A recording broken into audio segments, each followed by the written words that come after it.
अकेले ही पैदल कई 100 किलोमीटर का खतरनाक सफर करने के बाद फाइनली ये बंदा अंटार्कटिका के साहिल पर पहुंचता है और सामने का नजारा देखने के बाद उसकी सारी हिम्मत ही टूट जाती है। जिस शिप में वो यहाँ पर आया था वो उसको छोड़कर जा चुकी थी और उसने अब वापस नहीं आना था। अंटार्कटिका कॉन्टिनेंट की ये सर्वाइवल स्टोरी इतनी इंस्पायरिंग है कि ऑस्ट्रेलिया के $100 के नोट पर इस बंदे की पिक्चर है और इस स्टोरी में आपको ये भी पता चलेगा कि अंटार्कटिका कॉन्टिनेंट क्यों खाली है और यहाँ पर कोई क्यों नहीं रहता। 2 दिसंबर 1911 को ऑस्ट्रेलिया के सिटी हार्बर से एक एक्सप्लोरर शिप अरोरा 18 लोगों के साथ अंटार्कटिका के लिए रवाना होती है साइंटिफिक वर्क और इस कॉन्टिनेंट को अच्छे से एक्सप्लोर करने के लिए। इस शिप में मिशन लीडर डॉगलस मॉसन भी थे जो इस कहानी के मेन कैरेक्टर हैं। 8 जनवरी 1912 को ये अंटार्कटिका के इस एरिया में पहुंचते हैं जिधर आज से पहले कोई भी नहीं आया था और ना ही इसको पहले एक्सप्लोर किया गया था। ये लोग उतरते हैं और यहाँ अपना कैंप फौरन से बनाना शुरू कर देते हैं। इस एरिया में हवाओं की स्पीड 240 किलोमीटर तक जा रही थी, लेकिन इन कपड़ों के टेंट में इतनी ठंडी हवाओं से बचा नहीं जा सकता था। फिर ये लोग वुडन हट्स बनाना शुरू कर देते हैं उन लकड़ियों से जो ये ऑस्ट्रेलिया से अपने साथ लाए थे और ये जगह इनका बेस कैंप बन जाता है। तकरीबन महीना ही लग जाता है इनको हट्स बनाते बनाते, क्योंकि ये लोग इधर साइंटिफिक वर्क करने आए थे। तो ये एक मैग्नेटिक हट बनाते हैं साउथ मैग्नेटिक पोल में वेरिएशन को नोट करने के लिए और साथ ही एस्ट्रोनॉमिकल ऑब्जर्वेटरी भी बनाते हैं। विंटर्स में अंटार्कटिका के अंदर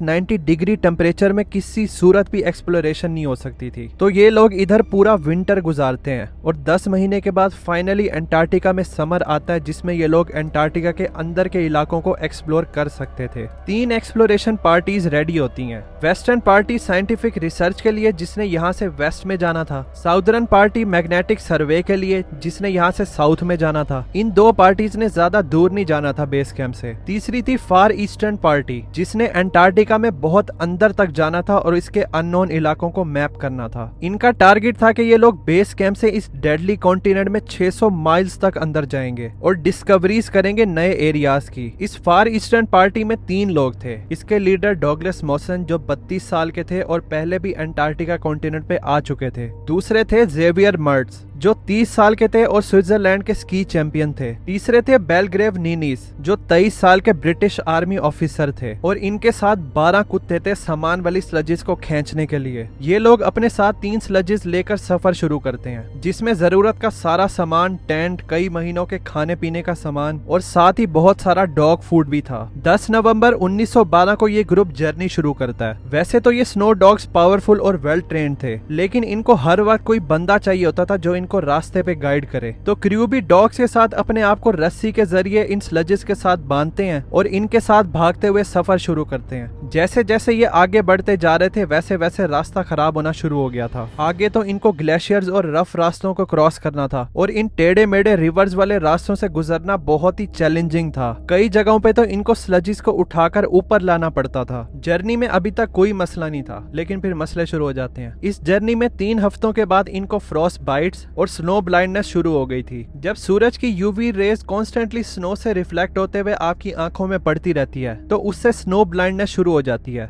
लकीली इनके पास इसका सोल्यूशन था, एक मिक्सचर होता है, उसको आंखों में डालते हैं तो वो सेट हो जाते हैं। एक लोकेशन पे तो बहुत ही ज्यादा तूफानी हवाएं चली थी जिसकी वजह से इनको 3 दिन उस लोकेशन पर रुकना पड़ता है। सामान यूज होता जा रहा था तो एक स्लज खाली हो गई थी तो उसका थोड़ा बहुत सामान ये बाकी 2 स्लजेस पर शिफ्ट करते हैं और सफर को शुरू कर देते हैं। 35 दिन गुजर गए थे इनकी एक्सपेडिशन को और इन्होंने बेस कैंप से 500 किलोमीटर अंदर की तरफ ट्रेवल कर लिया था। अब यहाँ पर इनके साथ एक ट्रेजेडी होने वाली थी। उसको बताने से पहले आपको इन सब की लोकेशन समझनी पड़ेगी। सबसे आगे थे डॉगलस मॉसन जो रास्ते को मैप कर रहे थे। इनके पास 2 स्लजेस बची हुई थी। जो आगे वाली स्लज थी उस पर बड़ा लिमिटेड सामान था खाने का और क्लॉथिंग वगैरह और इसका वेट भी कम था तो इसको ग्रुप के सबसे वीक डॉग्स खींच रहे थे। इस स्लज के साथ मर्ट्स थे जो इसको डॉग्स के साथ खींच रहे थे और एंड पे नीनीस थे जिनकी स्लज पे तकरीबन सारा ही सामान था। इनके खाने पीने का, टेंट और सारा का सारा डॉग फूड उसी पे था। ये वाली स्लज सबसे ज्यादा भारी थी तो इसको ग्रुप के सब सबसे पावरफुल डॉग्स खींच रहे थे।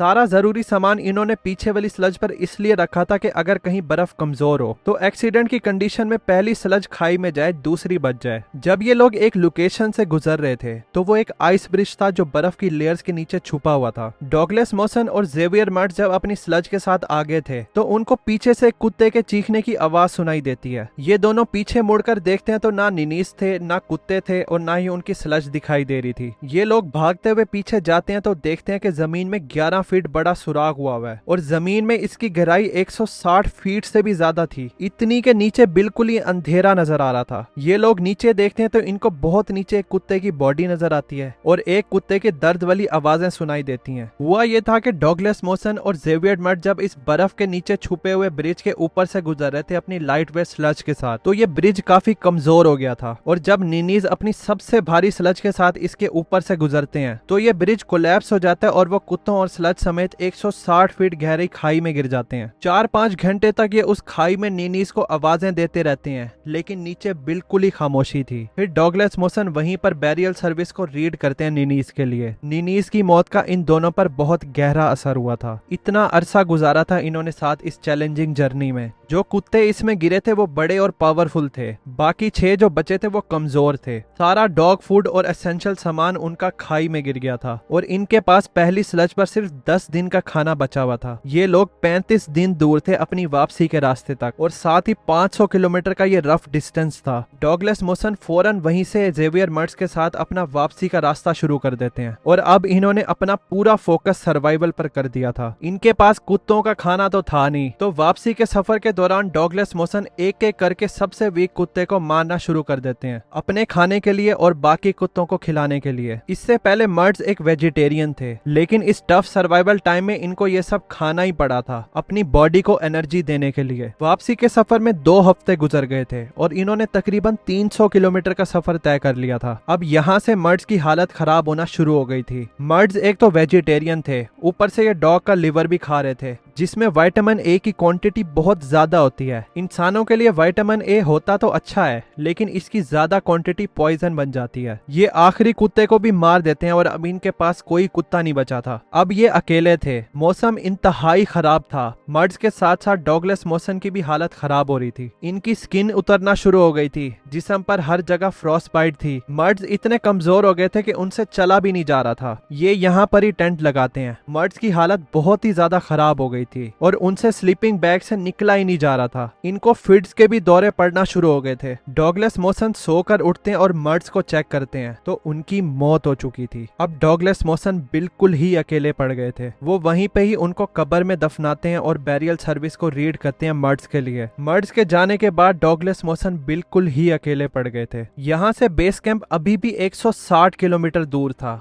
जिधर इनके पहुंचने के चांसेस बहुत ही कम थे। ये स्लज को मॉडिफाई करके छोटा करते हैं और उस पे सिर्फ जरूरत का सामान रखकर यहाँ से अपनी जर्नी को अकेले ही शुरू करते हैं। बर्फ में चल चल कर इनके पांव इतने जख्मी हो गए थे कि इनसे चला भी नहीं जा रहा था। ये उसको खोलकर चेक करते हैं तो जुराबों के साथ इनके पांव की बाहर वाली स्किन की लेयर भी उतर जाती है, लेकिन डॉगलेस मॉसन हार नहीं मानते और चलते रहते हैं। बदकिस्मती से वापसी के रास्ते में रफ एरियाज, ट्रेंचेस और ऊंचाइयां थी। डॉगलेस मॉसन मेंटली प्रिपेयर थे कि वो भी निनीस की तरह इन ट्रेंचेस में गिरकर मर सकते हैं और फिर यही होता है। डॉगलेस मॉसन रास्ते में एक बहुत ही गहरी ट्रेंच में गिर जाते हैं, लेकिन उनकी स्लज ऊपर चोटी पे फंस जाती है और वो रस्सी के जरिए लटक जाते हैं। उस टाइम डॉगलेस मॉसन सोचते हैं कि बस ये मेरा एंड है, अभी वो स्लज ऊपर से गिरेगी और मैं इस अंधेरी खाई में गिर जाऊंगा। लेकिन फिर स्लज नहीं गिरती। डॉगलेस मॉसन के जिस्म में इतनी जान नहीं थी कि वो अपने आप को इसके ऊपर खींचकर बाहर निकाल लें, लेकिन फिर भी वो कोशिश करते हैं। बड़ी मुश्किल से वो चोटी की तरफ पहुंचते हैं तो वो बर्फ का टुकड़ा भी टूट जाता है और वो दोबारा रस्सी के जरिए लटक जाते हैं। एग्जॉस्ट तो वो हो गए थे, लेकिन उनको किस्मत बार बार मौका दे रही थी बचने का। लेकिन इस बार वो अपनी पूरी जान लगाकर जैसे तैसे उससे बाहर निकल ही आते हैं। दिन ब दिन उनकी फिजिकल कंडीशन वीक होती जा रही थी। इस खौफनाक ठंड में उनके हाथों की स्किन उतरती जा रही थी, उनके बाल गिरना शुरू हो गए थे और साथ ही नाखून भी गिर रहे थे। इनके पास खाना बिल्कुल ही खत्म हो गया था, तो किस्मत से उनको बहुत दूर एक चीज दिखाई देती है डिस्टेंस पे। एक सर्च पार्टी ने स्नो ब्लॉक के ऊपर खाने का थोड़ा बहुत सामान छोड़ा हुआ था इन लोगों के लिए। एक नोट रखा हुआ था जिसपे डिस्टेंस 23 माइल लिखा था और सर्च पार्टी सिर्फ 6 घंटे पहले यहाँ से वापस गई थी। 3 दिन वहां से चलने के बाद वो अपनी पुरानी केव तक पहुंचते हैं जिधर उन्होंने खाना और सप्लाई छोड़ी थी। इधर मौसम बहुत खराब हो गया था जिसकी वजह से इनको मजीद 6 दिन यहाँ पर रुकना पड़ता है। फिर कुछ ही माइल्स रह गए थे बेस कैंप से और जब वो जैसे तैसे वहां पर पहुंचते हैं तो उनकी सारी उम्मीद ही टूट जाती है बेस कैंप का सीन देखकर। अरोरा शिप उनको दूर इस कॉन्टिनेंट से जाती हुई नजर आ रही थी। सिर्फ कुछ घंटों की देरी की वजह से उन्होंने इसको मिस कर दिया था। इस शिप को मैसेज भेजा जाता है लेकिन इनके लिए वापस आना इम्पॉसिबल था क्योंकि विंटर्स आ गए थे और इस शिप ने भी इस कॉन्टिनेंट पे ही फंस जाना था। डॉगलस मोसन को यहाँ पर अब एक और साल गुजारना था जब तक अरोरा शिप अगले साल समर्स में नहीं आ जाती। 5 रेस्क्यू मेंबर्स को इनके लिए छोड़ा गया था पीछे। डॉगलस मोसन की रिस्पेक्ट इन लोगों के लिए बहुत ज्यादा बढ़ जाती है जो इन लोगों की वजह से इस डेडली कॉन्टिनेंट पे एक और विंटर गुजारने के लिए तैयार हो गए थे। जिस लोकेशन पे निनीस की मौत हुई थी उस लोकेशन पे ग्लेशियर का नाम निनीस ग्लेशियर रखा गया था और जिस लोकेशन पे मर्ड्स की मौत हुई थी उस लोकेशन पे ग्लेशियर का नाम मर्ड्स ग्लेशियर रखा गया था। और डॉगलस मोसन की इस हिम्मत और साइंटिफिक कंट्रीब्यूशन की वजह से उनकी पिक्चर ऑस्ट्रेलिया के $100 के नोट पर है। इसके अलावा ऑस्ट्रेलिया में कई लोकेशन के नाम इनके नाम पर रखे गए हैं। डॉगलस मोसन की ये इंस्पायरिंग स्टोरी अच्छी लगी है तो वीडियो को लाइक जरूर करना। इसके अलावा एंटार्क्टिका कॉन्टिनेंट की बर्फ के नीचे बहुत सारी मिस्ट्रीज निकलकर सामने आई हैं। इस पूरे कॉन्टिनेंट की इन किलोमीटर बर्फ की शीट के नीचे क्या है इस पे मैंने ये वाली वीडियो बनाई है। आपको हाईली रिकमेंड करूंगा कि आप जरूर देखना। मिलते हैं फिर उस वीडियो में। Thanks for watching.